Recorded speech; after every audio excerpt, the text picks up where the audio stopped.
Christmas time again. Who no wanna hide, who no get the Christmas time again. All of my family, all of my friends. Christmas time again. Yeah. Fully Christmas time again. Fully Christmas time again. Fully Christmas. Bust the champagne like my big head split.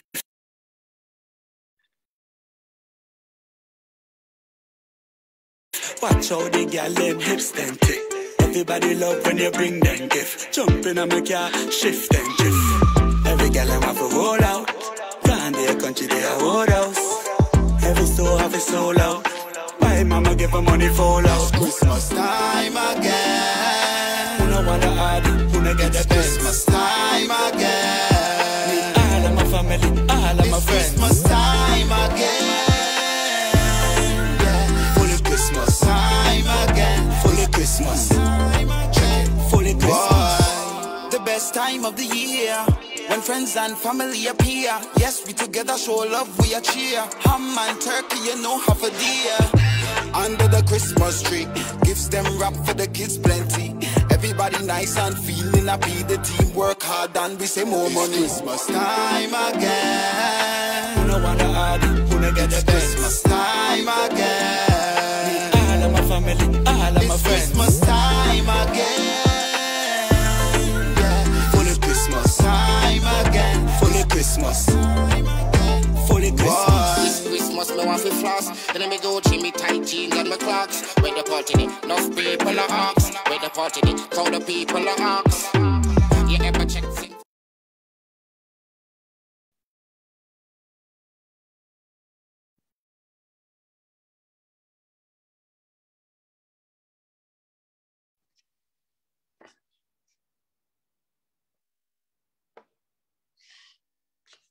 Good afternoon to everyone. That music just got us into the mood. It got me into the mood, and I hope it got you into the mood as well.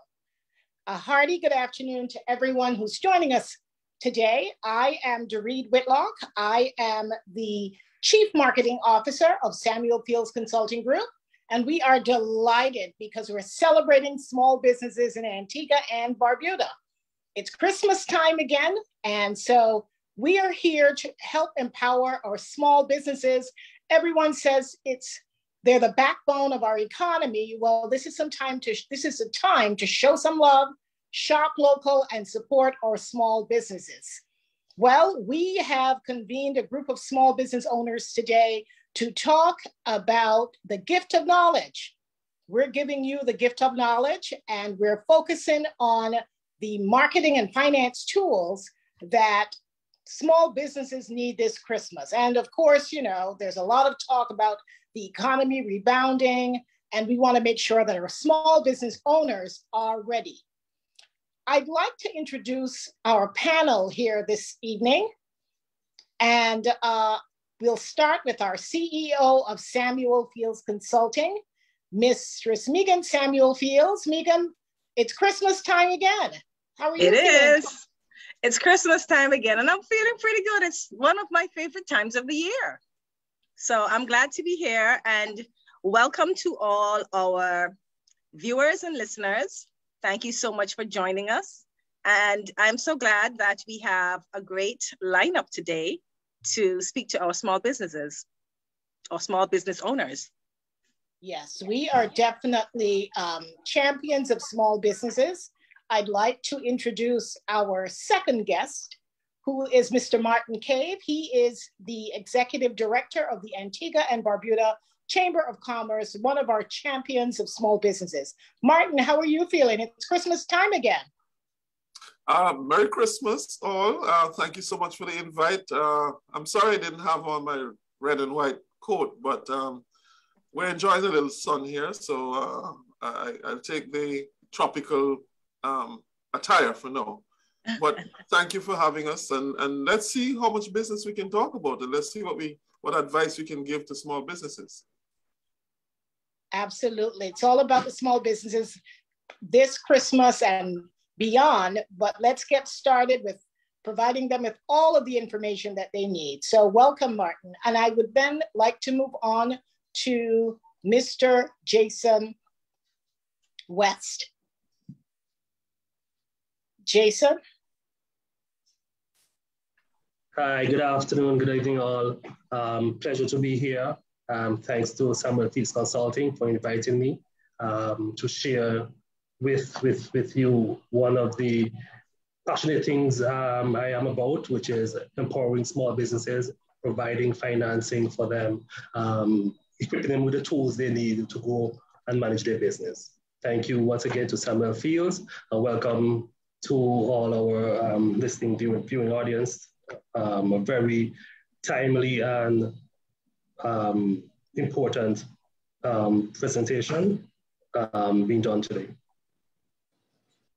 Okay, our next guest, I'm not sure we can bring her to the camera, is Samoya Kirby. It's Samoya Kirby, and she is a marketing and communication specialist. Okay, I think we'll just go on. We'll present Samoya later, but Samoya will be talking about digital marketing and how small businesses can use that as their secret weapon to really jumpstart their business, generate more sales and more leads this holiday season. So just want to remind you, if you have colleagues that you know would benefit from this, it's not too late to register. They could go to SamuelFieldsConsulting.com, go to our education and events page, click it on, and they can register. Registration is still open, and we'd love for everyone to benefit from it. Also, just to let you know that this is going to be live streamed to our YouTube channel. So if you miss any portion of the show, or if you want to share it with friends, you can find it on YouTube.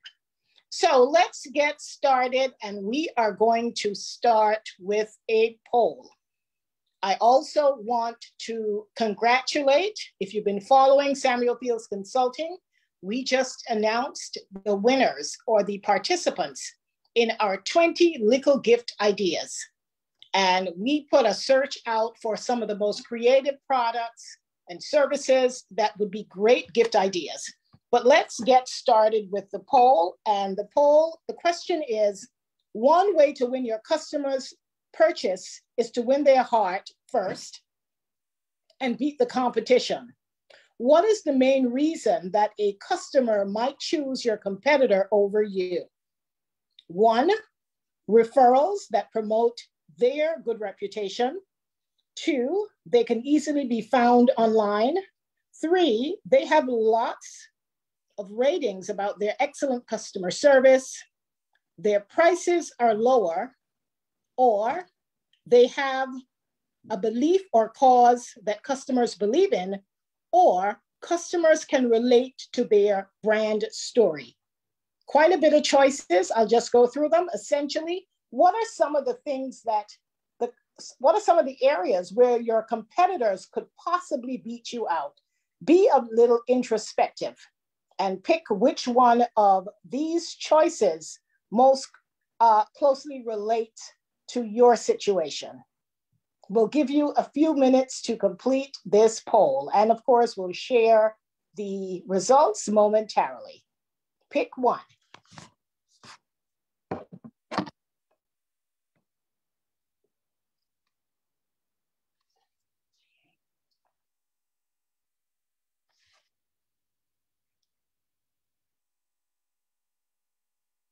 Okay.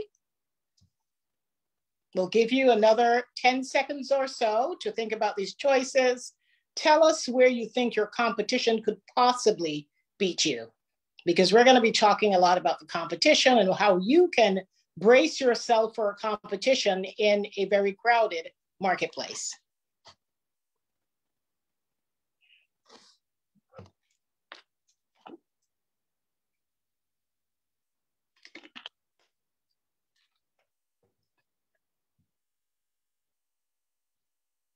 Okay, we're back, and we have the results of the poll. Most people feel that they're being beaten by price. That's very interesting. Their prices are lower. Secondly, we have, actually it's pretty close, referrals that promote their business. 17% of you say that. And then also we have 17% also saying they have lots of ratings. And then again, 17% believe that customers can relate to their brand story. So we have, I'm sorry, that's the one above. They have a belief in a cause that customers believe in. So that's, those results are not surprising. Thank you for your comments. Thank you for participating. These are some of the issues that we're going to talk about today. So we'll get right into it. I hope everyone has begun to see a boost in their Christmas sales. And we'll get right into it. And we're going to talk about financing. One of the issues, it was not one of the choices that we put there because clearly that's not something that we see as competition related. But you certainly sometimes need some financing to grow your business, to be a bit more competitive. And so I'm going to invite Mr. Jason West to come to the podium to discuss with us options that you can look into for microfinancing. Thank you. Thank you, Dewey. Thank you for the introduction. What is microfinancing? And I think that is the main question that is asked. There are a lot of definitions for microfinancing, but I would say that it's essentially providing financial services to individuals and small businesses and entrepreneurs who would not have access to what we call the traditional banking or financial services offered by the established banking institutions. And I have found that it is important that these small businesses, entrepreneurs, individuals who have great ideas, who are eager to share and develop their creative thinking, they are given an avenue whereby they can maximize on the potential that they have and possibly could develop. Microfinancing is about providing that access, making available those services that traditional banking don't offer. And we're talking about loans. We're talking about savings accounts, credit debit cards. We're talking about even financial intermediation where the bank or the banking system provides avenue for these businesses to have a direct relationship with their vendors overseas or apart in other geographical locations, in terms of paying directly to suppliers and paying directly to vendors who provide goods and services they need to either develop a product or to provide a service. So microfinance is important because, again, it provides those resources and access to capital to the financial underserved. And these we're talking in terms of in Antigua, it's about the small businesses, the moms and pop shops that wants to grow, wants to expand, and need working capital, that needs that sort of financial assistance, not only in terms of access to loans, but also access to information that allows them to better manage and or document what it is that they need to do. One of the unfortunate scenario I've seen developing, especially here in Antigua, is that most of these small businesses don't have the ways or the means to access financial services because there is no business plan. There is no financial accountability as it pertains to income and expenses. There is no strategic thinking as it pertains to where I want the business to go, how I want to develop it, what I want to do, and how am I going to get there. So what happens a lot of times is that when they approach the traditional banking services, they cannot access any of these services or any of these finances because they are not equipped with the requirements that typical banking loans would require. For us, and one of the chief things that I find that is important for small business to do is to get in the habit of documenting what it is that is being asked of them. Financial literacy has a lot to play with this, and that is something that I think is becoming more and more important in our society, where we are asking not only small business owners, but just generally, when all of us use financial services, to be more aware of what an interest rate is,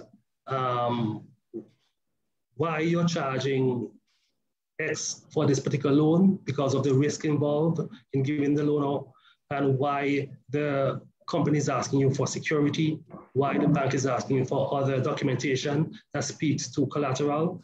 And a lot of times, individuals who pursue these services are declined or get turned down simply because they're not providing all of the information and is not properly articulated, it's not laid out or presented in a format that allows the bank to make a financial decision. Whether they're eligible for qualifying for these loans.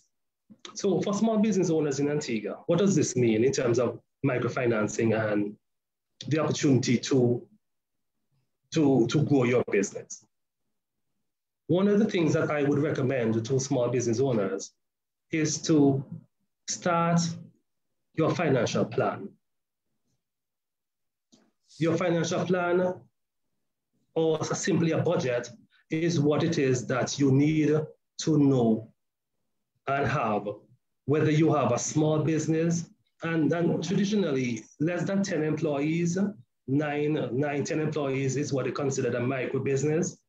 And whether it's be a sole proprietorship or incorporated company, whatever it is important that you have a budget or a business plan.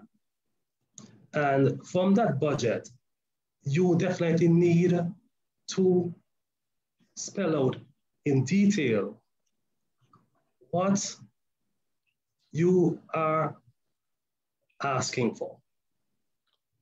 What will I use these finances for if you're applying for a loan? But even more so, what are my projections in terms of my ability to repay and my ability to take what it is that I'm asking of you, the bank, and develop it as such where I can not only repay what was asked, but also use that money, capital, to grow, develop the business. A lot of times in Antigua, most of the traditional small businesses, farmers, bakeries, barbers, hairdressers, they're thinking that because I'm the sole proprietor and I maybe employ one or two other workers, I don't need to have a budget. I don't need to have a financial plan. I don't need to grow the business. And one of the things is that the initial thinking is limited to just the space they occupy. And one of the things I want to emphasize, the whole need for us to think beyond the space we occupy and start thinking about developing what we have to be more productive, but also developing what we have to grow the business to a point where it moves from a micro business to what we call in Antigua, a business of significance, something that is recognized for its growth and development. Most of the small businesses in Antigua have a tendency to see financing as a hurdle, and that is because they are not equipped with what is required of them to access the traditional banking resources. Typically, for a bank loan, you need to have certificate of good standing, which relies on you having completed all your work, pay all your taxes, and is in good standing with all your agencies. Typically, banks will also ask for audited financial statements. Now, this is for existing businesses. But if you're a startup business, you'd also need to present projections. So these projections have to do with research. These projections have to do with what is typical of the industry that you're in. So most of the times, financing, not only in terms of application for loans, but financing and getting the requisite paperwork completed is also a hurdle for small businesses, especially those who are starting up, because it requires you to produce a business plan with projections, mostly 3 to 5 years out. It requires you to have done some research in the industry, such that your business plan can be informed by realistic expectations. It requires you to also have registration. It requires you to also have various resolutions and company documents that speak towards you establish a businesses that fulfills all the legal requirements of a business, business license, etc. What I would say is that you don't necessarily need to have a lot of resources to start a business plan. You, as a small business entrepreneur wanting to have a great idea and see a niche market that you can capitalize in, what you need to do basically is to start to build out your own business plan. You want to know what product you have, product or service that you are willing to provide, and what is the key advantage over your competitors. Because in so doing, you can provide the bank with information that would give them an idea of where your target audience is, who you're targeting as a group in terms of the product. You have to know about your pricing. Your pricing has to be as such where you have to have a strategy to determine if you want to move your goods fast and do your selling price versus your key competitors in a way that allows you to move your goods faster off the shelves and as such have a quicker turnover. You also need to know about the people who you're going to employ to assist you with managing the business or assist you with providing goods and services. So for example, if you're providing a service, marketing service, etc., you need to have a relationship with the various media houses, etc., that can offer you an advantage of getting various services turnover in a shorter period of time. You have to know the various channels that you're going to employ if you're a small business owner and you're working on a business plan. You have to know where the business is going to be located. Far too often in Antigua, our businesses start out in our homes. And that is okay for start. But then at some point in time, you have to have a plan that speaks to you moving out and acquiring a location unique to your business that can be accessible to all your customers. You need to know the number of channels the customer is going to access your business from, online, whether you're going to do it online, whether you're going to just only provide over-the-counter service, etc. You have to know to promote your business. You have to have a business plan that speaks to who you're going to attract, how you're going to grow your customer base. You also have to have some sort of idea of the processes that involves your record keeping, or you're going to manage inventory, etc. And these are some of the things that is incorporated in a business plan that allow these small business owners to approach finance institutions. One of the things that is critical is that if the business has already started, you need to separate your finances, your personal finances, from the business finances. That's one of the key things I noticed with a lot of small businesses in Antigua, in that they don't separate their personal finances from the business, all commingled, and therefore you cannot account for what the business is doing. What is required is that businesses should be managed independently of your personal finance. I always say to young business owners, especially those starting out, to pay yourself a salary, whether it be $1 or $1,000. Pay yourself a fixed salary every month, every week, bi-monthly, whatever it is. And any excess money from the business, you deposit in a business account, separate apart from your personal account.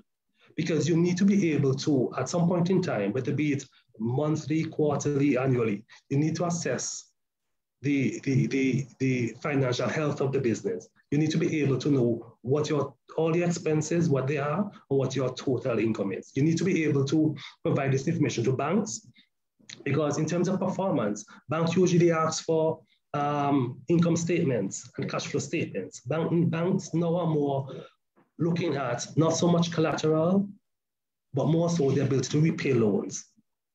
And banks are asking for income statements and cash flow statements. They also want to know what are your plans as it pertains to investing, spending. They want to know what are your business revenue plans. And all this has to do with what you record. Now, in recording this information, you need to put it in a manner such that it allows the bank to glean from those documents what your business is all about, and if it's something they're willing to take a chance on financing. And I think a lot of times the issue arises when these small businesses don't have, or the individual don't have record of income and expenses. They don't have record of what it is that they want to do in terms of documentation, what is the strategy for growing the business, growing the customer base. And these are the information that a bank compile to determine if your business is a viable venture that they would want to finance, right? One of the things that is also important is that when it comes to growing businesses, those who would have already been established, is that you definitely need to access the banking system. The banks will provide that operate as an intermediary in between you, the customer, and your potential vendors. Most times now, as a small business, you can access commodities, goods from overseas directly with suppliers. You need to pay them. You need to pay them. You have to go through the banking system, whether it be through a debit credit card or through wire transfer or other banking options. You have to go through the bank. And therefore, you need to establish these channels such that it allows you greater control over your finances, greater control over your communication with your suppliers. And all this would help you to grow your business, because if you can manage the financial aspect of your business, it allows you that opportunity to develop better relationships, source goods and services maybe even cheaper, and also provide you that option of establishing a credit history with the bank. Because most times banks do refer to the history that you would have established, not only with the institution, but other institution, such that it gives you or gives them an idea of how you have managed past loans or the credit facilities. So accessing credit from this institution lies within you as an individual, as an entrepreneur, documenting what it is in a form of a business plan, recording all your information, your income, your expenses, who your supplies, who provide you your raw material, your goods, your services. It also requires you to produce financial statements are preferably audited. I know a lot of the small businesses tend to shy away from certified auditor, certified accountant simply because of cost. But there are other ways by producing management accounts. It could afford you the opportunity to present to the bank or to the financial institution details of how you manage your income and expenses. And as a start, and from there you can, in due course, hire a chartered accountant or certified accountant to produce these statements for you. So what it is that is important is that you start documenting, you start to produce business plans that speak to what it is that the product you want to get out there, the pricing of the product, the people involved with you, the placement of channels that tells you where the business is located, the customers can gain access to your products and services, that is by online service or over the counter or via third party. How you're going to promote the business, the various internal processes, how you manage inventory, how you manage your bookkeeping, basic bookkeeping.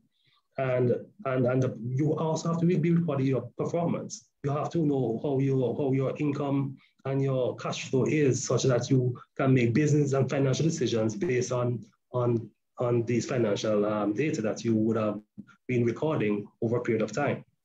So in addition to business plans, in addition to the financial information, small business, there are various companies, various areas in Antigua that allows for some assistance. Antigua Barbuda Investment Authority, for example, provides some assistance with regards to business plans and so forth. And in terms of consultation for business who have established and started to grow, SamuelFields Consulting provides consulting service for small, medium, large business even, for them to grow, because there's always room to grow, to improve what you do and where you want to go in terms of your strategic direction and plan. So I will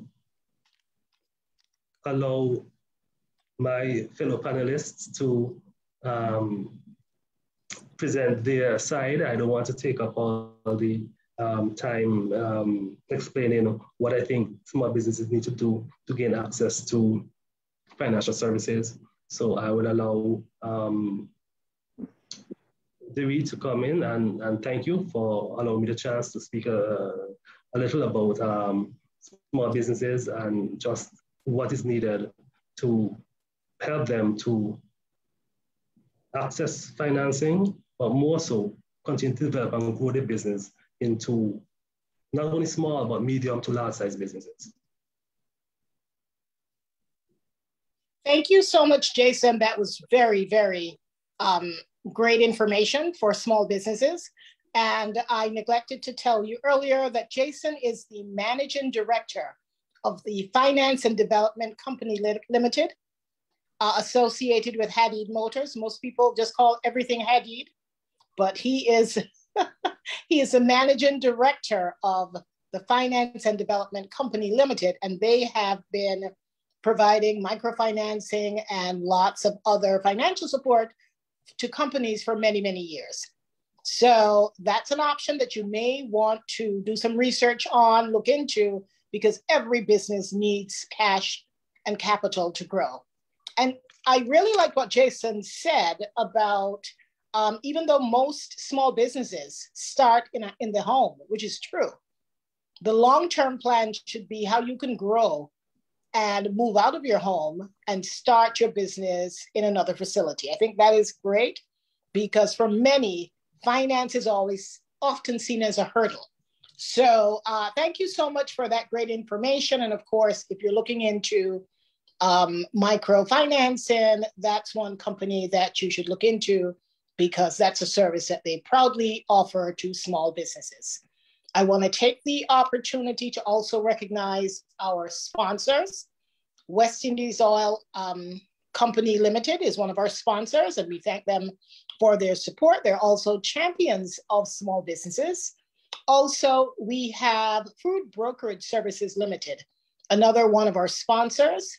And we also would like to acknowledge our partners in addressing the needs of small businesses. Of course, you heard from Mr. Martin, you will hear from Mr. Martin Cave from the Antigua and Barbuda Chamber of Commerce, but let's not forget the Antigua and Barbuda Investment Authority, another supporter of small businesses that we're working with to bring the cause of small businesses to the fore, particularly this holiday season as people begin to shop more and the economy is expected to rebound. So let's move on to our next speaker. And it is my pleasure to introduce you to the Managing Director of the Antigua and Barbuda Chamber of Commerce, Mr. Martin Cave. He is no stranger to SamuelFields Consulting and our virtual stages. So without further ado, Mr. Martin Cave will tell us about some of the support that is available for small businesses. Mr. Cave, welcome to our discussion this evening.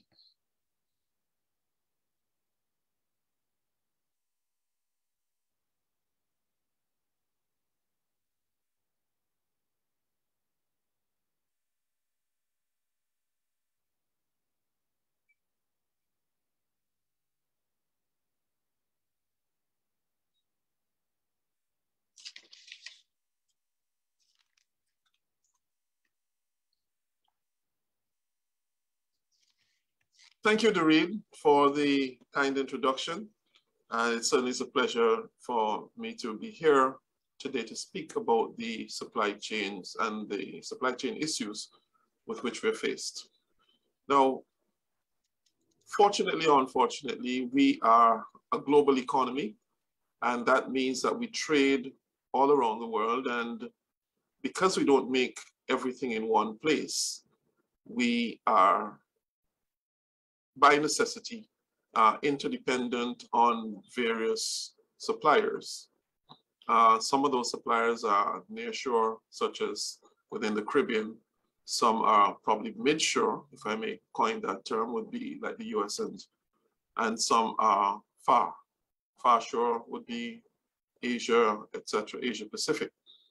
And what we see happening now is because there's such a great reliance on a lot of trade with far shore suppliers, we are subject to one, the distance, two, price increases for the shipping, and also increases in terms of fuel. So there are a number of dynamics that undergird the crisis that we are currently facing. And it is a supply chain crisis. But what are some of the things that have caused these supply chain crises? Well, firstly, the thing that has affected all of us has been COVID-19. And the world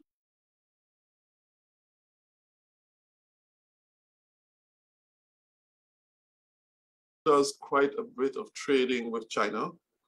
And because of that, because of the way that the Chinese economy has been impacted and the early effects of the lockdowns in China made a number of goods being brought into short supply. Well, what we understand from here in the Caribbean is not only that the supply was brought short, and that's because a number of businesses closed there, but the length of time that they closed for. So they closed for a while, and then they were shipping goods out primarily to the west coast of the US, goods through the Panama Canal, etc., coming to the Caribbean. But a great portion of those goods that went to the west coast of the United States found themselves being parked for quite a while. And that affected the raw materials or the partially produced materials that would go to the US for further value-added production into some items that would come to the Caribbean, or maybe there were things like components that need to go into equipment, whether electronic equipment, electrical equipment, motor vehicles, etc. And so to complete that process for making items that would be further shipped to the Caribbean. So those are some of the factors that cause the problem. Again, some of the other goods were going to other parts of the United States, and primarily southern Florida. And we have understood from the research that has been undertaken that there have not been such great delays from that part of the United States. But there's another issue that occurred once they hit the west coast of the US and were able then to be landed, let's say in California, for example. The problem then was to get them from those ports to the factories, because there was an issue with trucking there.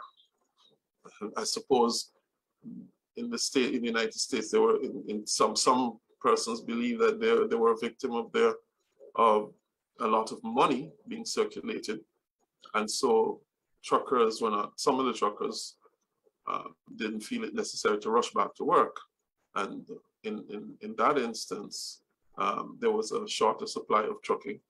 We understand also that there were certain regulations that were brought to bear, and that also caused a choke in the supply chain. And further, there is a rise in fuel prices in the United States. So the combination of lack of personnel, as well as imposed regulations, as well as rise in fuel prices, also delayed the shipment as well as increased the costs. So we have issues with shipping from, let's say, the Asia. The similar thing went on is applicable to products that went through Europe and hit the United Kingdom. They also had problems with lorry drivers moving things from Europe to the UK. And if they had to send them to us, they were subject to those delays. Further to that, we found that shipping containers, that the whole arrangement with using shipping containers changed because the shippers needed to move cargo a bit more efficiently. They asked that the purchasers use larger containers. So whereas a purchaser, a merchant here would normally use a 20-foot container, they were then asked to fill a 40-foot container in some instances. This would obviously cause a problem. They would either have to pay for space that they are not using In other words, purchase a 40-foot container and not utilize all the space, or wait until they had accumulated enough goods to fill the 40-foot container to bring them to the Caribbean, whether it's through, and that would be especially for those coming directly to the Caribbean. So we had supply chain issues from, let's say, from directly from source from exporters in the Far East, going through to the United States, or those coming directly to the Caribbean. There's a third, well, another factor was because the containers themselves were not being offloaded quickly, there was not a quick turnaround time. There was a bottleneck, especially on the west coast of the United States, that the shippers, the exporters themselves, were not able to recycle some of those containers. They weren't going back to the exporters, and they had to purchase new containers. So what would normally happen? There would be a sort of trade cycle that let's say maybe Japan or China or South Korea ships to the western coast of the United States. They offload the containers, and then the United States exports goods back to that part of the world. So you had ships moving in both directions with full containers. Well, this wasn't happening. So the exporters then needed to purchase additional containers to send to export, and that added to the cost of shipping. And in addition to that, we see that on the world market, the cost of fuel, cost of oil, rising as well. So these are some of the causes of the supply chain crisis. What I'd also wish to look at now would be what's the impact. So one, immediately there would be a shortage of some goods. These would primarily be equipment, electronics, white goods, especially those that are being assembled in, let's say, some of the developing countries, let's say the United States. So if they got parts from, let's say, Japan or from South Korea or from China, and they needed to put those into the equipment to then sell them further, then those were delayed. So delay was one thing. Because the price of shipping went up, the price of the goods automatically went up, and the price of fuel as well.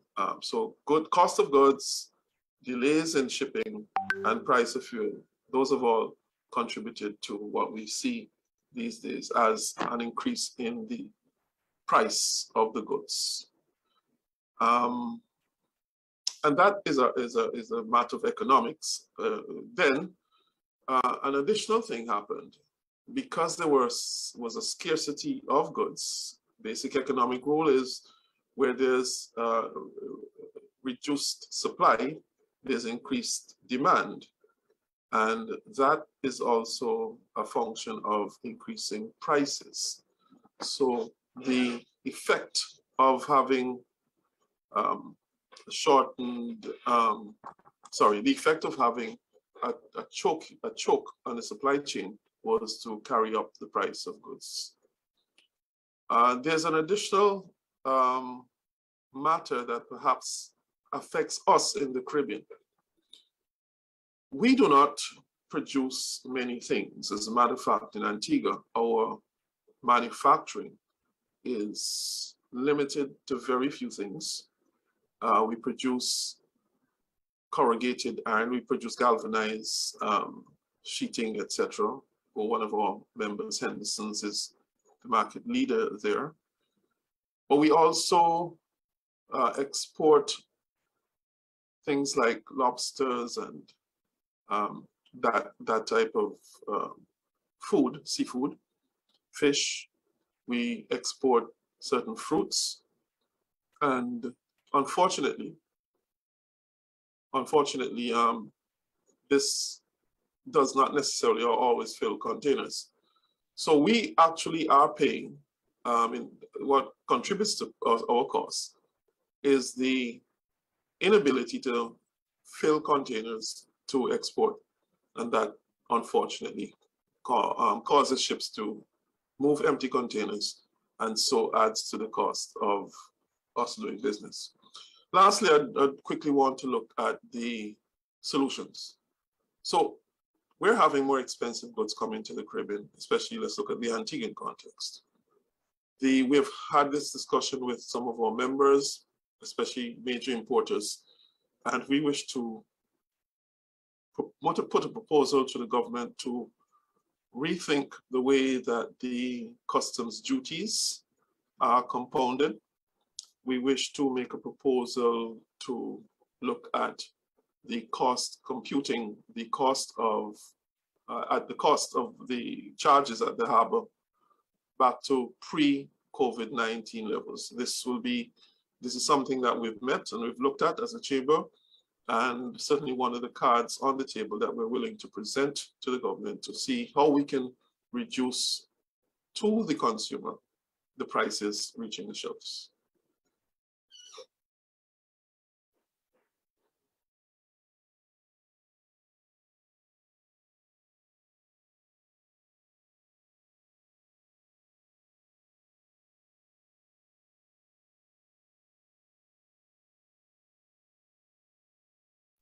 Not hearing you. I'm sorry. Thank you so much, Martin, for that education on supply chains. That was very, very enlightening in terms of how the whole process works.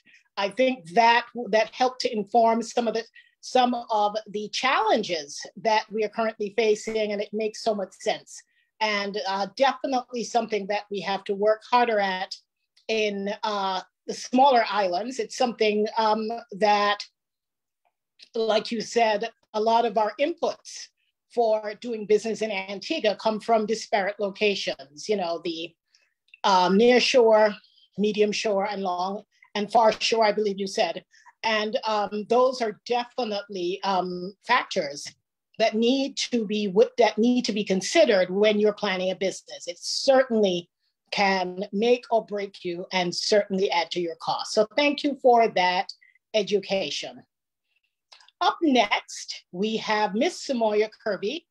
Samoya is an independent media and communications professional. She is also an owner of a small business and one of our 20 little gift ideas. Samoya is in our incubator. And she is going to share with us, she certainly taught me a lot about social media and digital marketing. And so she's going to share with us some key points, some highlights that you can implement to help jumpstart and to recoup some of your lost revenues this Christmas. Everyone is talking about, we're looking forward to a bright Christmas, a buoyant economy, and we're also looking for a really good start for the tourist season. So Samoya is going to give us some helpful hints as to how we can use digital resources to strengthen our businesses.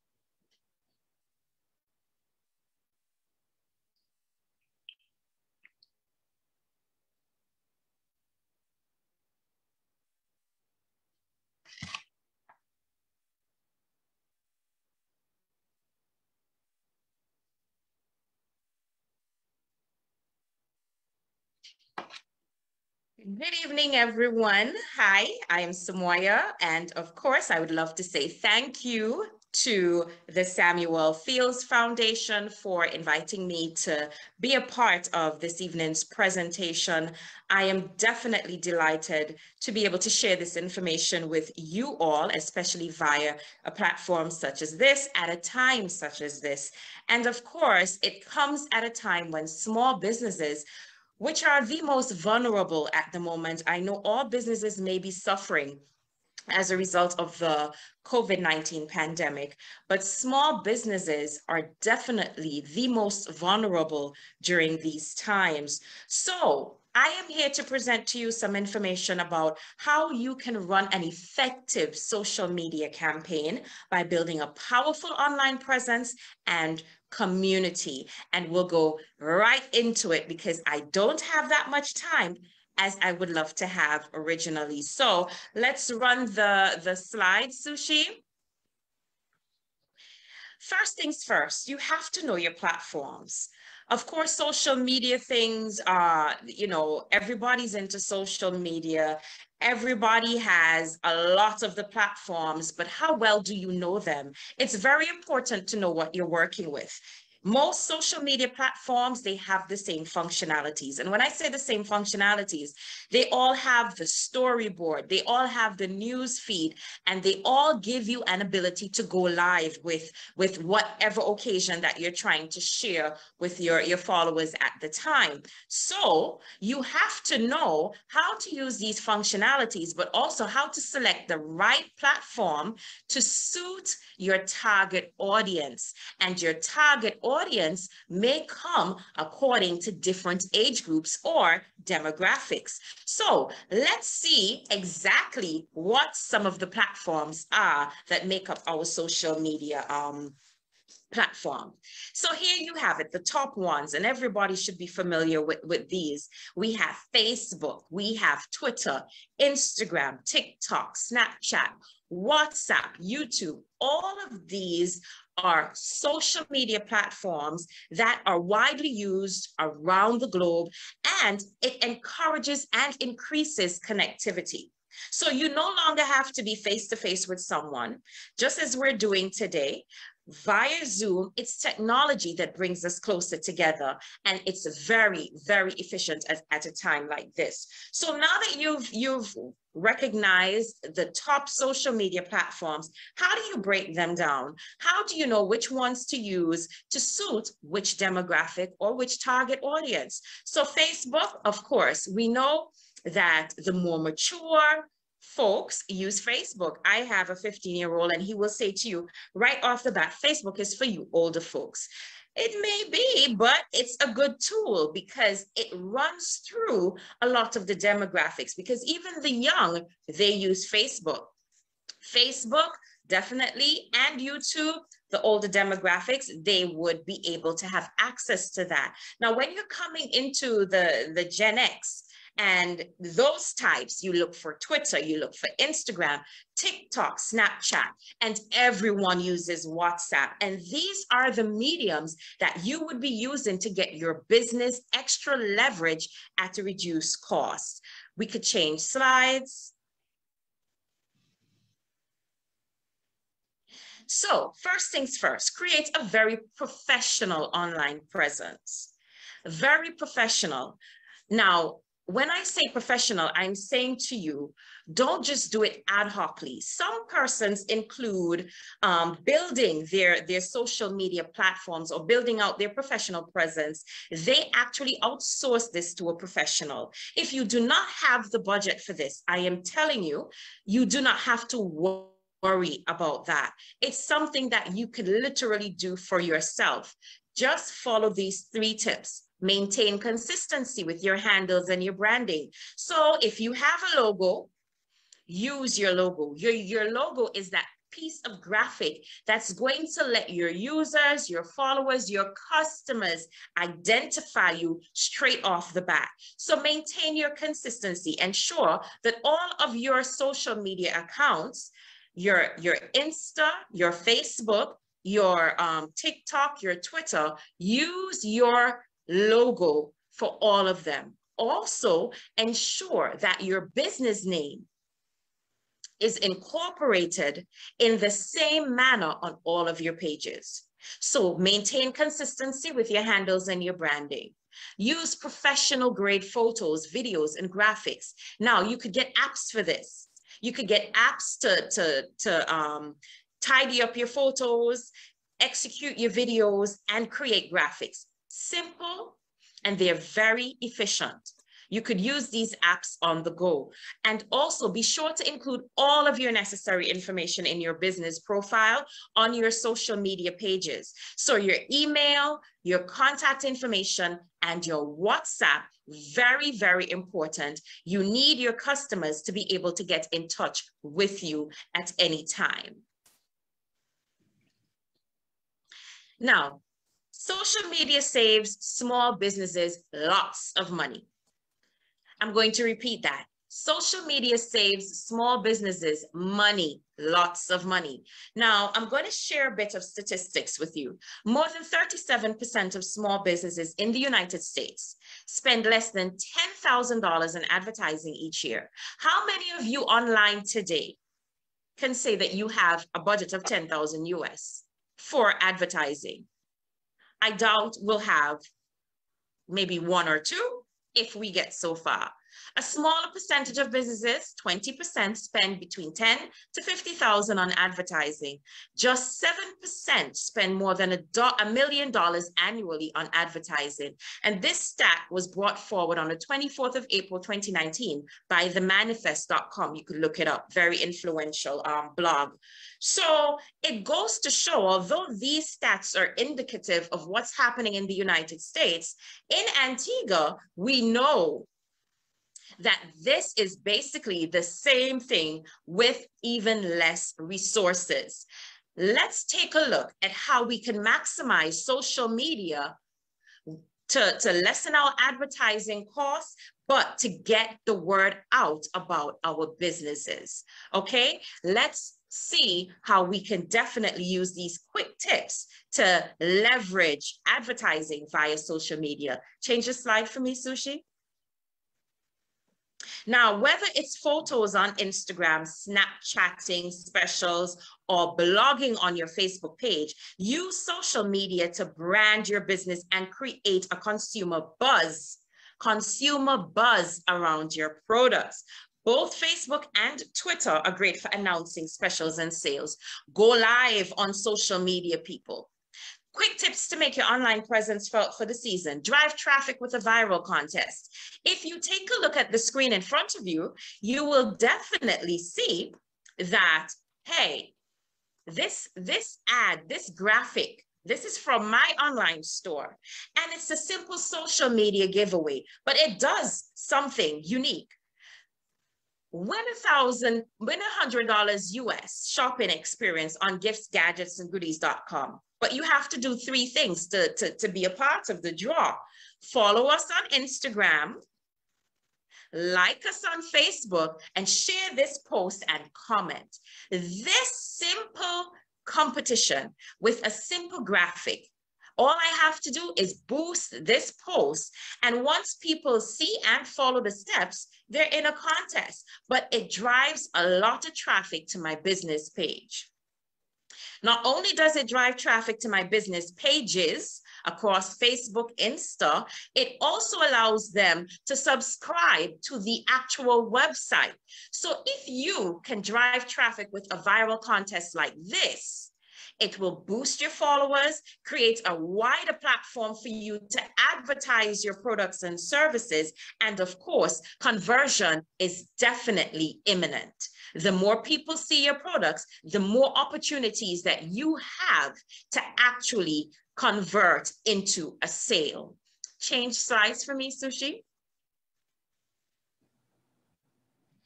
The second tip I have for you for the holiday season: use influencers. Influencers. I'm sure from the graphics on the screen, you can recognize some of these people once you're based here in Antigua.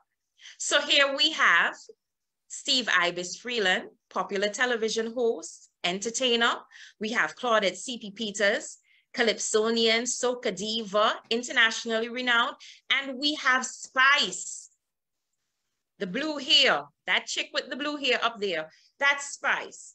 And if you notice, these are all telecommunications companies using these influential people to showcase their Christmas special, highlight their products, use influencers. Now, you may not have a big budget as a small business owner to pay an influential person, but There are other persons in your community that can be influencers, popular young persons, even your friends and your family members. Get a few of them to advertise. Get persons who would have used your products or your services to help you to advertise via social media. A good word travels far, and people gravitate towards products or services based on who is associated with them. So definitely use influencers to market via social media. Next slide. And finally, maximize your ability to use targeted ads. And when I say targeted ads, you better believe that this is the most important part of why social media saves you money. So you're going to select your product or service, your service. Select your target audience. So you can decide on social media who you want to view your ad. And you can decide in which location. And most importantly, you decide how much you want to spend. Your ultimate aim should be conversions. So sales, conversion or sales. So you have to ensure that you add those features to your ad. And via Instagram and Facebook, you have these capabilities. Now, remember, if you were to try to advertise via television, if you were to try to advertise using radio ads, imagine the budget you would have to have. If you were to place a 35-second, 45-second ad in different slots throughout the day, what amount of money would you have to pay for these ads? Via social media, you can run an ad for $10 US over a period of 4 days. A targeted ad. Now, if you have a man's store selling clothing, shoes, belts, whatever it is that males wear, you could definitely just target all males. If you want to target males in Antigua, you target males in Antigua only because your physical presence is in Antigua. But if you have an online presence, you could target males anywhere across the globe. Maximize your ability to use targeted ads. And I know I gave you a lot of information over a short period of time. Trust me, if you have questions, the host will definitely provide an avenue for you to send your questions to me. I would love to answer them. But this brings us to the end of my short presentation. I am definitely available to answer your questions and to give extra advice as needs be. I am available as well to do training, more in-depth training on social media management, marketing, and the likes. So this is Samoya. It was my pleasure. I want to congratulate the hosts, and I'm available to service your question needs. Thank you for listening.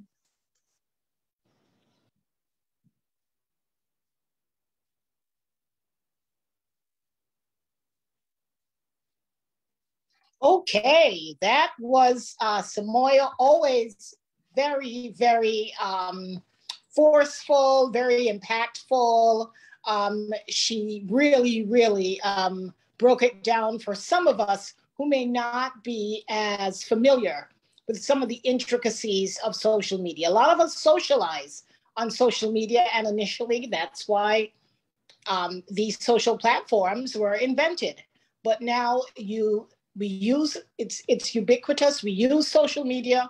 Why not find ways to broaden your usage of social media and leverage it as a tool to really enhance your presence online and also help you better target, engage, and convert people who visit your various social media pages. And of course, don't forget what WhatsApp, that's growing in leaps and bounds in terms of being an area to conduct business. We now have WhatsApp for business, and a lot of small businesses I know you are uploading your catalogs and all of your offerings on WhatsApp for Business. So we're living in really interesting times where small businesses have so many tools at their disposal, and it makes it so competitive. We can definitely, to some extent, level the playing field for small businesses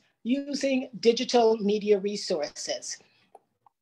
I have to apologize that Samoya has to travel, so Samoya cannot stick around for questions, but we will, if you do have questions for Samoya or any of the previous speakers, we encourage you to drop them in the chat. At the end of our 4 speakers, we will be entertaining questions. If you have questions for Samoya, she asks that you drop them in the chat. We will catalog them.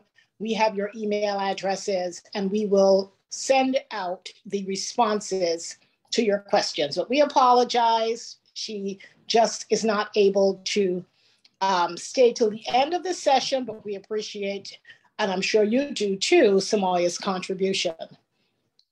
So we're moving right along to our next and our final presenter, our CEO, Megan SamuelFields. And she will talk to you about the 5 money musts, 5 things you must do as far as your money in terms of managing your small business. She also, at the end, when she's done, we will make reference to the ebook. We put that out there as an incentive. There's a QuickBooks ebook for small businesses that you will get at the end of this session. And so we are keeping our commitment to you, a very exciting hands-on workbook that you can do some brainstorming and really begin to put some of the information shared here today to good use. So it is my pleasure at this point to present our CEO, Megan SamuelFields, to talk to us about the 5 money musts.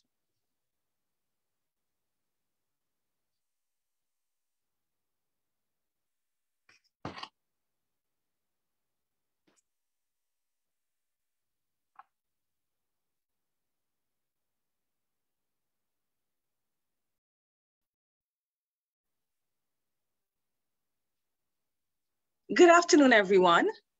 Thank you so much for being here this afternoon. As I believe you know, I am Megan SamuelFields. I'm a born and raised Antiguan. I am a certified public accountant.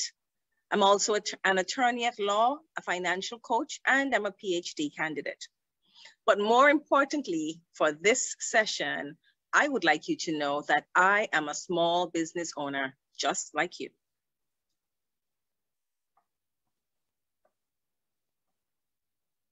So today we are going to be speaking about the 5 money musts to strengthen your business. And so business owners, you've had a really tough year. I would even say a tough 2 years. I just would like you all to stop, take a deep breath, take control of your finances, and that will strengthen your business. Too often, our financial mess, it causes financial stress. And we just need to find ways to unravel the financial mess, which then will result in less stress. And we all need less stress in our lives, don't we?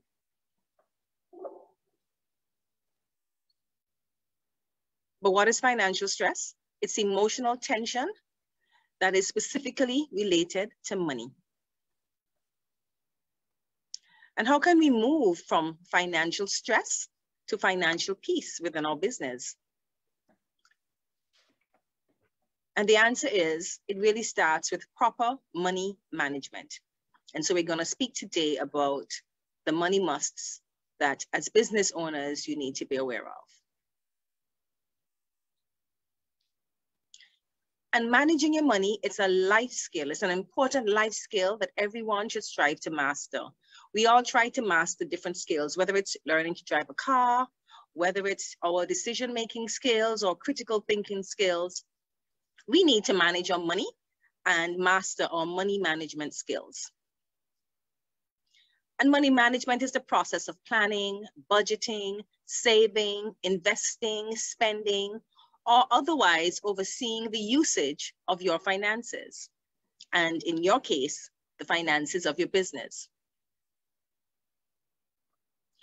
Almost 1 in 10 small businesses believe that the biggest mistake that they make with their money is the lack of a financial plan or business plan, which then leads to worse spending decisions. So business owners, it's time to get serious about managing your money. So let's dig into the 5 money musts. And for me, as a business owner and as a financial expert, I've identified these 5 money musts. 1, you must set financial goals. You must create a business plan. 2, you must keep detailed records of your expenses.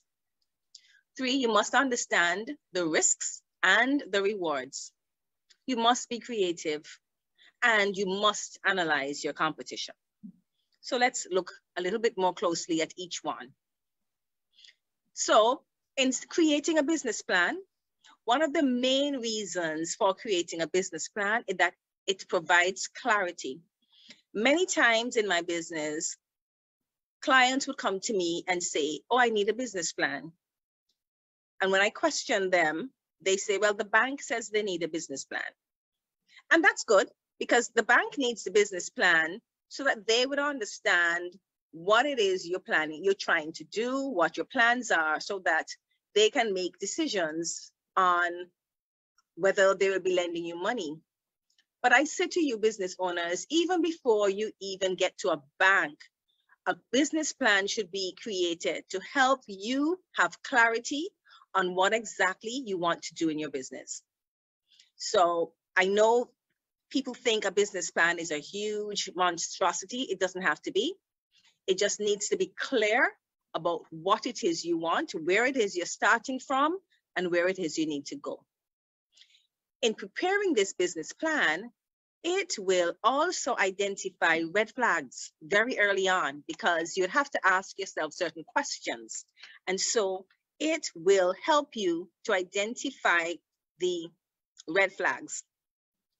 And you should always set a target date for the completion of the goals within your business plan. But what exactly is a business plan?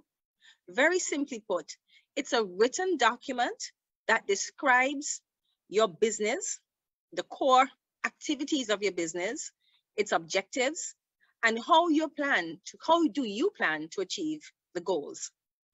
And so a good business plan should focus on what your products and services are. It should focus on a marketing strategy. It should also focus on financial planning and on budgeting. And the other thing about business plans, they are not static. And I'm sure you will agree with me that after having gone through COVID, whatever plans you had at the beginning of 2020, I am sure none of those plans came to fruition because of COVID. So a business plan has to be updated on a regular basis based on the situation at hand. The next money must: keep detailed records of your expenses. This is so important, especially for small and micro businesses. Lots of times in small businesses, the owner is chief cook, bottle washer, everything. And the focus is on making the money, making the product, getting the product out or the service out. And lots of times, not enough focus is put on keeping a record. But it's important, because your record of expenses will help you to determine whether or not you're making a profit. And so, especially for small businesses that are operating from within the home, how do you know the amount of products you use for a particular, let's say you're doing cakes? How do you know how many eggs you use if you are using the same eggs that are in the fridge that your family is using? So there has to be a method of recording your expenses, and there is no one way. But find the way that works for you so that your expenses are recorded. And it is important for them to be recorded because you need to make sure that what you're doing makes sense. And making sense means it's making money, and not just money, but making a profit. The other issue about your expenses and keeping a record of them, you need to know the difference between fixed and variable costs. So variable costs are those costs that they increase depending on the level of output. So let's say you're working in a store, not a store, but your store, making jewelry, let's say. Your variable costs would be the costs associated with making, directly associated with making the jewelry. So it would be your labor, if you have to pay for commissions, if you have to, your raw materials, those would be your variable costs. And those you can more than likely identify because they occur as you make the product. The fixed costs are those things that you might make once a year, like insurance, once a month, like your rent or your utilities. But you also have to keep a record of those and have a method of allocating those costs to your product. So your product is not, the costs related to your product, it's not just the variable costs, but they should be a portion of the fixed costs included in your overall expenses. And you're doing that to ensure all your costs are considering when you're determining what is the price for your product. So if you don't include the rent that you paid at the beginning of the month, the insurance you paid at the beginning of the year, the other fixed costs, your utilities, if you don't include that in your costs when you're determining your pricing, more likely, it will be more likely than not that you will not make a profit. So you have to ensure that you are keeping a track of all your expenses, both fixed and variable. The next money must, you have to understand risks and rewards. And they go hand in hand. Generally, the higher the risk, the higher the reward. You need to know what business risks your business faces, and it varies. So it depends on the sector that you're in. Let's take tourism. Let's say you had a store in town. One of your risks would always be the risk of tourists coming to Antigua. And for sure, that risk was realized during COVID. That risk may not be the same for somebody who has a bakery, because their target market would be perhaps locals. So their risk may not be the risk of whether or not tourists come to Antigua. So each business needs to know what risks that particular business faces. The other thing you have to recognize and determine is your risk appetite. So you might be an individual who is afraid to take risks, and there's nothing wrong with that. But understand that the higher the risk, the higher the reward. And ideally, it's to find the middle ground. But what is your risk appetite? Are you willing to take a risk that by making a particular type of product that you're going to get the particular type of customer? Or are you willing to remain doing the same thing because you know exactly the customers that you're going to get? And I'm not here to say whether one is better or not, but just for you to recognize that we all have different risk appetites, and that will help you to determine how your company will grow or your business will grow. But in identifying the risks, you also need to identify the strategies that you will implement to reduce the risk. So we go back to the person who has a store in town, and one of the risks is whether or not the tourists will come. So you recognize that that's a risk. Perhaps you build something in. Could you do an online store so that it's not just the tourists you're dependent on? Could you produce something that could also be attractive to locals and not just the tourists? So you have to find the strategies to reduce your risks. And trust me, in every business, you will have risks. So the onus is on you to determine what your risks will be, or not so much your risk, what your strategies to reduce those risks will be. So we have to be creative, and that's the next money must. And it's important to be creative, especially when you are in a business. You have to look at things differently. You have to ensure that you are not doing the same old, because you want to do things differently. You want to make more money. So you have to create a creative environment. And I encourage you to create a creative environment. And what's a creative environment? It's simply having persons other than yourself who have a different perspective, who are willing to look at things differently, different to you, but you have to be open to it and be willing to accept other person's point of view. The other thing about creativity, sometimes we just need to take a mental break. We need to just back off a bit and relax. And you'll be surprised how your creativity can come back to life once you have taken that mental break. The next money must, you must analyze your competition. And I say to you all, competition is good for you. Competition is not bad. Competition is good for you. How else are you going to know how well you're doing? You need to have something to compare yourself to. So competition is good. And I would suggest to you that you conduct a competitive analysis. That might sound fancy, but all it's saying is identify the things within your business that are important to you. So it might be your brand, it might be your wrapping, it might be your customer service, whatever the things are that are important to you, you identify them.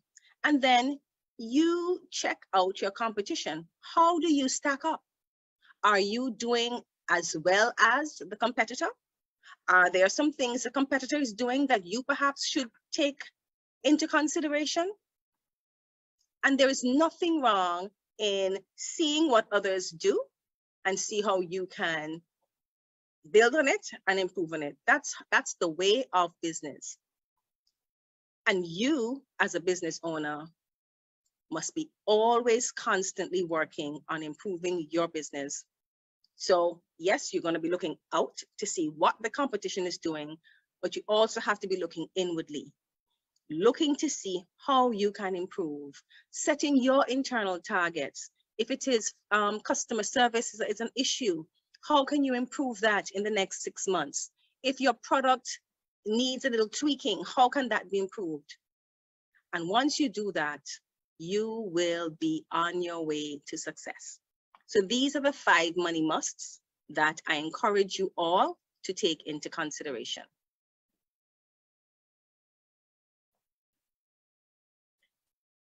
We have some benefits of proper money management. It gives you control over your money. It helps you to develop strong financial habits. It helps you to save for unexpected costs. It provides peace of mind that we need. Creates security for your family. It helps you to plan for your retirement. It creates financial peace. It builds generational wealth, which I strongly encourage we do. And it puts you on the road to financial freedom. So in parting, I'm going to leave some questions with you. The first question is, what little steps can you take today to improve your money management skills? The next question, look at your money habits within your business. Are there any bad habits you need to replace with good ones? And the last question is, how can you use your creativity to increase your sales? So think about these questions and be honest with yourself and come up with the answers. Thank you so much.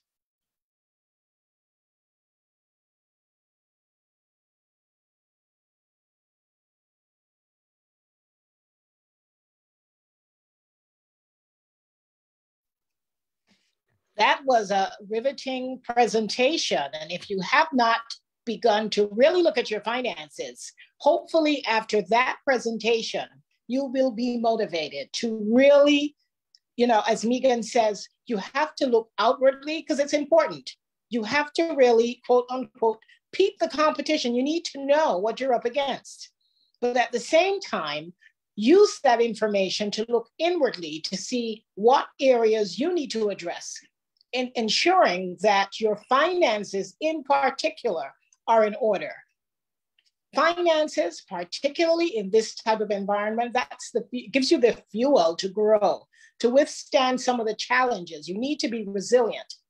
And that's always easier to do when you have the capital to do so. So thank you so much, Megan, for that presentation. And again, we'll remind you that at the end, you will get your ebook so that you can incorporate a lot of the lessons learned here today and begin to really brainstorm and do a self-assessment of your business. And hopefully you will be light years ahead at the end of the season in terms of getting the tools, the support, the guidance, restructuring that your business might require to take you successfully into 2022 and beyond. So I want to thank all of our speakers for their in-depth and thoughtful presentations. We did lose two of our speakers. As I mentioned earlier, Simoya had to travel, so she had to leave immediately. Jason also had to leave. We know it's Friday evening and a lot of people have had prior commitments. We appreciate them for availing us their time and their knowledge here today. But again, if you have questions for either Simoya or Jason directly, you can still put them in the chat. We will make sure that the questions are answered and we will get the responses back to you. Now, we're going to do another poll before we go into our Q&A session. Before we do that, Megan is going to announce, we did it on our Little Bite Ideas show last night, the 20 small businesses that are going to be a part of our 20 Little Gift Ideas gift guide. It's going to be an ebook. Okay, I see that Sushi has the question up. We'll come back to the 20 Little Bit Ideas, but we will go directly to our second poll. And here is the poll. The government recently predicted a stronger than expected economic rebound in Antigua and Barbuda in 2022. How are you most likely to capitalize on the opportunity? As a small business, what are you going to do in 2022 when they say that things are expected to rebound? Will you invest more into your business? Will you expand because you have outgrown your current space, either geographically or physically? Are you going to consolidate or restructure and sell poorly performing operations or aspects of your business? Are you going to study your competitors' vulnerabilities and exploit them? Or are you going to sell? The current market is well suited for me to retire or just move on. Which of these five most closely describe actions that you plan to take in 2022 or in light of 2022 being the year of rebound from COVID? I'll give you a few minutes to answer and we will look at your responses.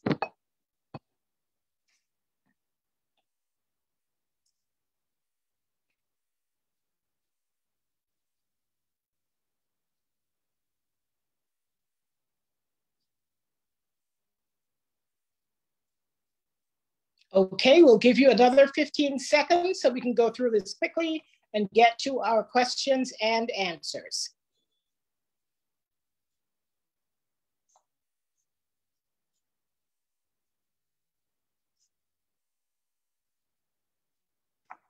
Okay, we'll have the responses up momentarily. Overwhelmingly, we got, and that's 92%, said they're going to invest in their businesses. That's great news. And then we had 8% who say that they're going to study their competitors' vulnerabilities and exploit them. So we are excited and delighted to hear that the overwhelming majority of small businesses who joined us here today, you have plans for expansion. We think that is great, and we have the right team here today to help you do that. We started out with Mr. Jason. Okay, we have okay. Yes, we have, it looks like we had some more responses, but it's just more people saying that they're going to invest into their businesses. And as I was saying, we had the right team here today to help you really put things in place to expand your business. We started out with Mr. Jason Mead. He is the managing director for, let me get the name of the company, it's a long one, Finance and Development Company Limited. They're associated with Hadid Motors. And like I said earlier, everyone just says Hadid. We had the executive director of the Antigua and Barbuda Chamber of Commerce, Mr. Martin Cave. We had Samoya Kirby, who is a communications, I'm sorry, she is a marketing and communication specialist. And of course, we had our CEO of SamuelFields Consulting Group, Mr. 𝑘𝙤𝙤𝙤𝙤 who spoke to us about the 5 money musts. This has been a very interesting presentation. Do we have any questions? I'd be surprised if we didn't have any questions, but we are going to take questions at this point. Megan, in the meantime, would you be so kind as to read the names of the 20 small businesses who have, and can our technical assistants get those names up on the screen if we can? We just want to congratulate the 20 companies. Not sure if you can read it, you may have to zoom in a little, but these are the 20 companies that have been selected to be a part of the 20 Lick-A-Bit Ideas gift guide. And we encourage everyone to shop local, be creative. We have supply chain issues. You may not get your stuff from Amazon on time. Not to worry, there are lots of options in Antigua and Barbuda that you can choose from and provide that perfect memento or heartfelt token to someone you love this Christmas. So Megan, tell us who these businesses are. All right, so first off, I just want to thank our sponsors again. I know you thanked them before, Doreed, but I just want to thank them again. West Indies Oil Company and Food Brokerage Services. We thank them so much for sponsoring and being so supportive of us. And we should have our drum roll, but imagine the drum is rolling. It's Christmas. Yeah. Exactly. And so what we did when we were looking at the businesses, we put them into categories, and I'm going to name the 20 businesses, and I'll start with the first category, which is art and home decor. And we have Butterfly Kisses, gifts, gadgets, goodies, Studio L Designs, Tada Creatives, Vaughn Joseph Photography. On the bags and accessories, we have J Jewels and Pink Sand Jewelry, and I'm proud to say that's from Barbuda. So this is definitely an Antigua and Barbuda situation. We have on the events planning, Creative Blush and K&E Party Time. Our largest category is food and beverage, and we have Anero Delicacies, Blends, Cakes by Sicely, Dee's Sweet Stuff, Eat Me Gourmet, Hunt's Farm, Jen Wren's Outdoor Cafe, Paddling Duck, Screw Pine, and Seasons. And under health, fitness, and beauty, we have Beauty Works. And we have, in addition to the 20, self-help motivational books by local authors. And they are The 4 Money Bears by Mac Gardner. He's a CFP, Certified Financial Planner. We have The Manager's First Aid Kit by Joan Underwood. And we have Brandon's Adventures by Susan Snaggs Wilson. And these authors will be featured in our December Liquor Bite Ideas. So congratulations once again to the 20 businesses, 20 small businesses. I am really excited. They are, I mean, I'm blown away really with first off with the names. The names are so creative and so unique, but the type of gifts and the activities that they do, I am so proud to be an Antigua and Barbuda, and we have a lot of talent right here. So congratulations once again, and we look forward to seeing more or displaying more, sharing more with the consumers on what Antigua has to offer. Okay, great. And we also want to remind you shoppers who are looking for local gifts. Well, first of all, when you shop local, you're helping to jumpstart the economy. I saw a really great graphic that said when you buy from a big store or a chain store, you're probably supporting someone's next Lamborghini. But when you buy from a small business, your dollars probably go to help someone's child really realize a dream of going to dance classes, karate classes, lessons after school. So be very deliberate about how you spend your money this Christmas. And we encourage you to shop local, make this a shop local Christmas. And also in the process, you'll be helping to jumpstart the economy. So we do have some giveaways as well today. First off, we have a giveaway from Screwpine. She's actually our mom, and she just launched, well, she's had businesses forever, but for independence, she put together the A and B memory boxes. And she has about 5 different memory boxes. There's a sweet box, a wine box, Megan help me out, a spice box, a pamper box, and I'm forgetting one more. Cereal box. Okay. Cereal? Not sure if I did. In any case, my mom's number is 461-1865 or 786-1865. If you look in the background, you can see her growing sorrel in tires. So she's doing some, hydroponics and some sustainable gardening and all that interesting stuff.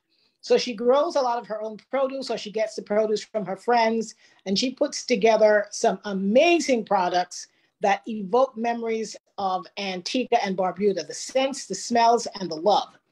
So we have a gift. We're going to give away a box this evening. Of course, we'll give you the gift certificate, and you can pick up your A and B memory box. So CEO, do we have a winner of our A and B memory box?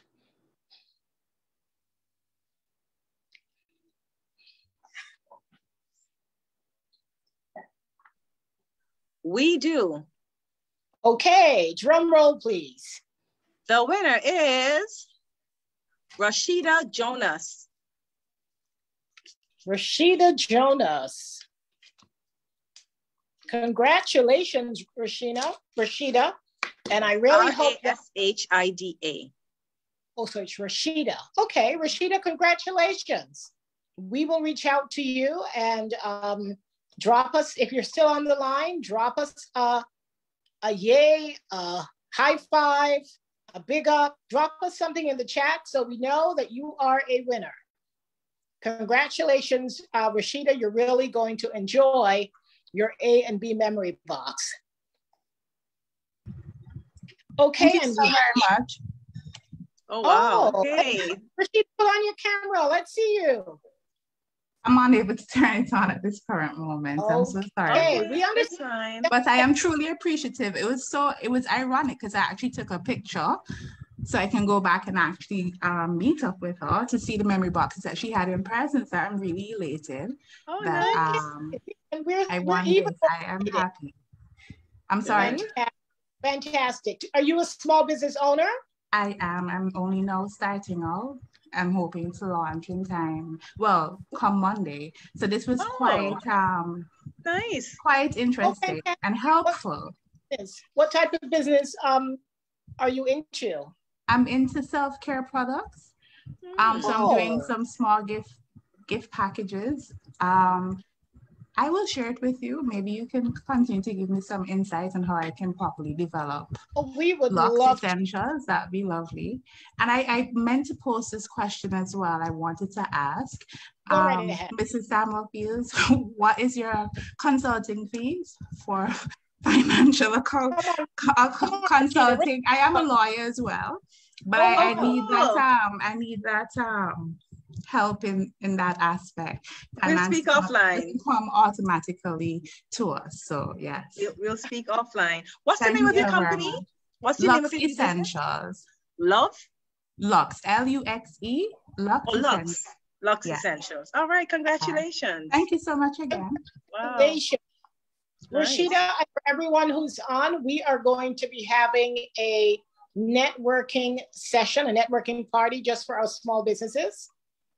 We invite any small business who's listening to us to join. We'll put the way for you to join. We'll put some information on our Facebook page. And so, yeah, we'd love to get the small businesses to get to meet each other. And we'd love to meet you virtually as well. So look out. Hopefully you'll like our page so that you'll have all the information available. And we look forward to meeting all of you. And to everyone, whether you own a small business or not, please pledge this Christmas to support a local business, either one of our 20 gift ideas or any small business that you come across. And what I forgot to mention as well, if you purchase from a small business within our group, the 20 Liquor Gift Ideas, and you share it, you take a picture of it, you share it, put a comment on our Facebook page, share it with your friends, you can win a gift from the list. So you buy one, you win one. And of course, this Christmas, we're never short on ideas. And, this is a Christmas where we have so much making up to do. You may need an extra gift or two. So follow our Facebook pages and you will see a lot of programs and exciting initiatives for small businesses.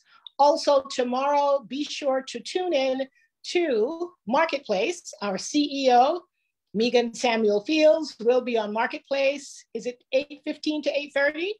Yes, ma'am, 8:15 to 8:30. And she will be on every Saturday for the month of December, giving tips to small businesses out there. It's actually National Business Plan Month, as well as last month was Entrepreneurship Month. So a lot of spotlight on small businesses at this time of the year. Are there any more questions? I know we have. There was a question that was sent to me, so I will throw it out here. And from a small business owner asking, it really was for Mr. West, as he spoke about financing. And the question was, other than banks, where would she be able to seek financing? And so I think I can answer that. So Jason, he works at Finance and Development Company Limited, and they offer loans to small businesses. So I know that that's one area. There's also, other than the banks, there are the credit unions. The two main ones that I know, St. John's Cooperative Credit Union, and there's also Community First, but there are also other small credit unions associated with various groups, the police, Adventists, Wesleyan Holiness, and I think there are many others. And then of course there is Courts. Courts has Ready Cash, and I know there is Axel, and might be one other. The one thing I want to say though is, while these companies offer financing, microfinancing, you have to do your homework, because it sounds attractive, but you have to recognize that there is an interest element And so when you are doing your research, take that into consideration. But just to let you know that there are other avenues that you can look at if you're seeking financing. Okay, thank you so much for that. And we have one more prize. We don't seem to have that many more questions, but we have one more prize giveaway. Another question has come in. Not sure why it's coming to me, but okay, so this is from Martin. So the question is it likely that next year the damage from the supply chain will affect us in Antigua? Is it likely that the damage from the supply chain issues or difficulties will affect us in Antigua? Does she mean price-wise or? I believe price-wise. Okay. Well, okay, let me jump in here. Damage is an interesting word because it's just more than the prices. Here's the problem. I'm happy for that question because we could probably do a little analysis. The reason why we're so affected is because we simply do not produce enough locally. How can we solve that problem? One of the passions that we have at the chamber, I like to tell folks, is that every day I come to work, my focus is on one little, and I'm going to adopt the SamuelFields Consulting Group's. Welcome, Martin. Welcome to our little. I gotta come in the board. I gotta jump in. Is that I look at a little thing, and that is bringing down the price, the cost of doing business. In Antigua, we have adopted a number of the developed world's bad habits. We throw everything away. We take paper, we throw it away, cardboard boxes, we throw it away. We have containers, we throw them away. We ought to be able to recycle some of these things. There's machinery that we can get, especially from India. India has machinery that makes just about anything, everything. What we need to do as a country is start to think of how we can reduce waste. If we can reduce waste, we can take those things, recycle them, and make more things out of them. Will we be affected by the supply chain crisis? Yes, it's inevitable. It's inevitable because part of the supply chain crisis is an increase in fuel. Some countries have adopted to cut back on production of fuel, producing of oil.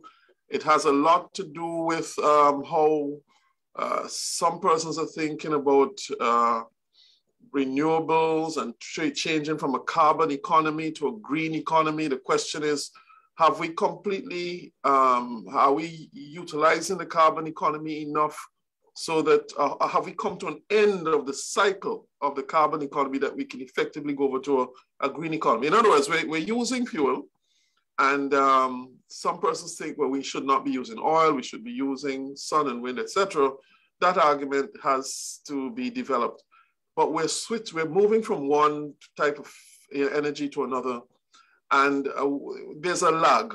So while we're not producing, the world is not producing a lot of, or reducing in some places the fuel, and there's not enough green energy to make up for that, there becomes a shortage in fossil fuels and coal and oil and so on.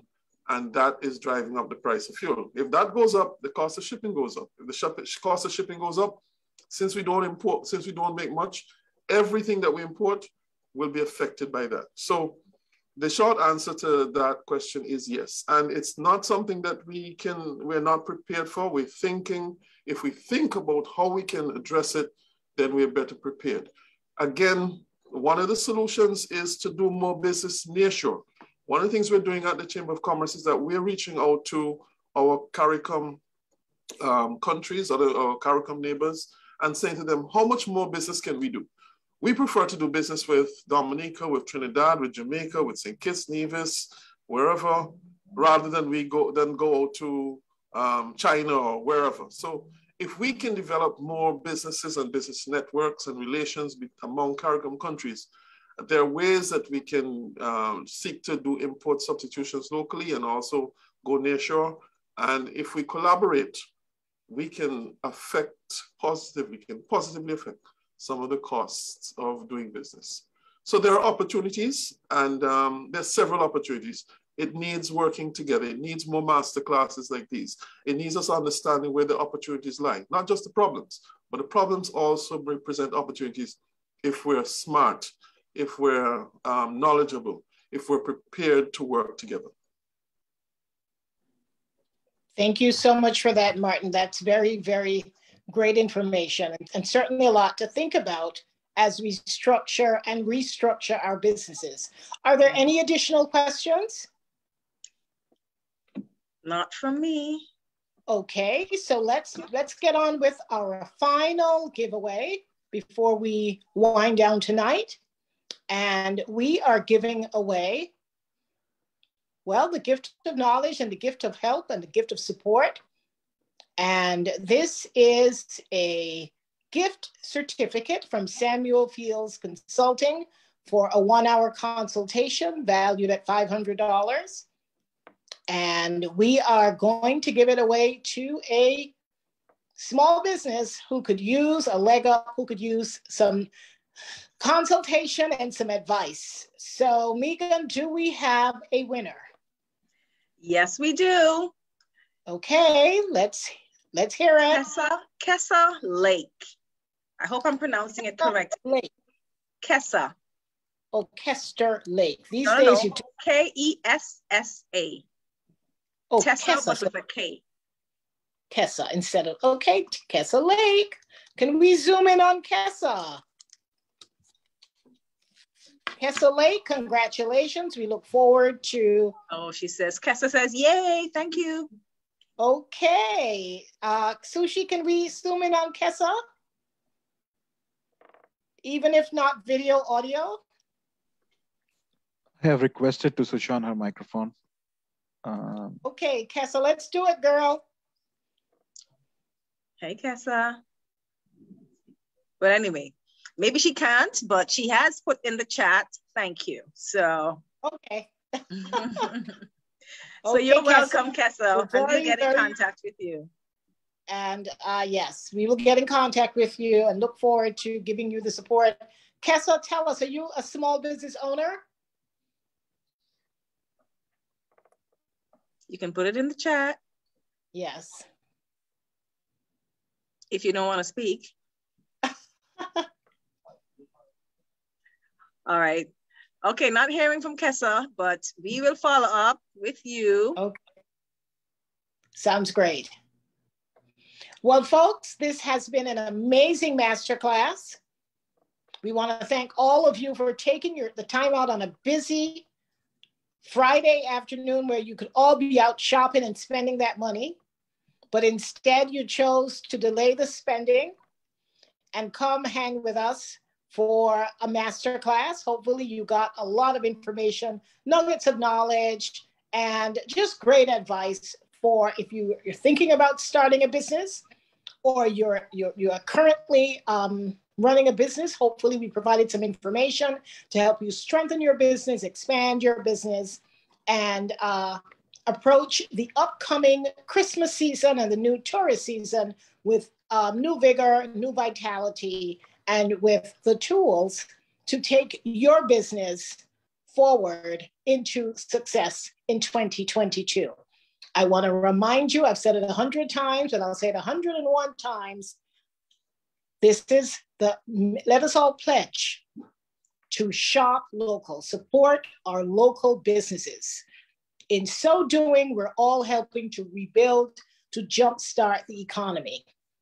We have 20 little gift ideas. If you want to find something that's innovative, unique, creative, one of a kind, our catalog, it's going to be a digital catalog. It hits our website and our Facebook page on Monday.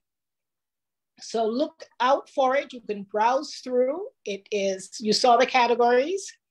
And I am confident that you will find something new, creative, novel, and exciting that will be the talk of the Christmas of someone's Christmas this year, because they're going to be so excited to get a locally made gift that's unique and one of a kind. And that's what we can promise you with the 20 little gift ideas that we have assembled and put it neatly into a digital gift guide so that you can do your shopping in a very secure and safe environment. So from us here at SamuelFields Consulting, I want to say thanks once again to our presenters. We had Jason, who had to leave, Jason West, Mr. Martin Cave, and Samoya Kirby, who also had to leave, as well as our own CEO, SamuelFields Consulting. I cannot forget our technical team in the back. We could never do this ourselves. No breaks, no internet drop-in. We have an amazing team. And so we want to thank Soshanto. We want to thank Nicholas. We want to thank Aaliyah, Lisa, Dorothea, the entire team who helps us to put these programs together at SamuelFields Consulting. We want to thank you all for your support. And of course, to you, our listeners, be sure to join us if you're not already a part of the crew. Every Thursday at 5 p.m., we have our 1-hour show, Lick a Bit Ideas, where we talk about ideas for business, for personal finance, for financial empowerment, financial wellness, and I learn something every week. So I encourage you to join us. If you're unable to do so, check us out on our YouTube channel, SamuelFields Consulting. Subscribe, and the bell will go off every time we upload new content. We have quite a bit of content. We need more subscribers. We want more people to learn and to really benefit from a lot of the great advice that we bring and our guests bring every week. So enjoy your Friday evening. Happy shopping. Merry Christmas. We'll see you back here Thursday. And we love you all, and small businesses to the world. Have a nice evening, everyone.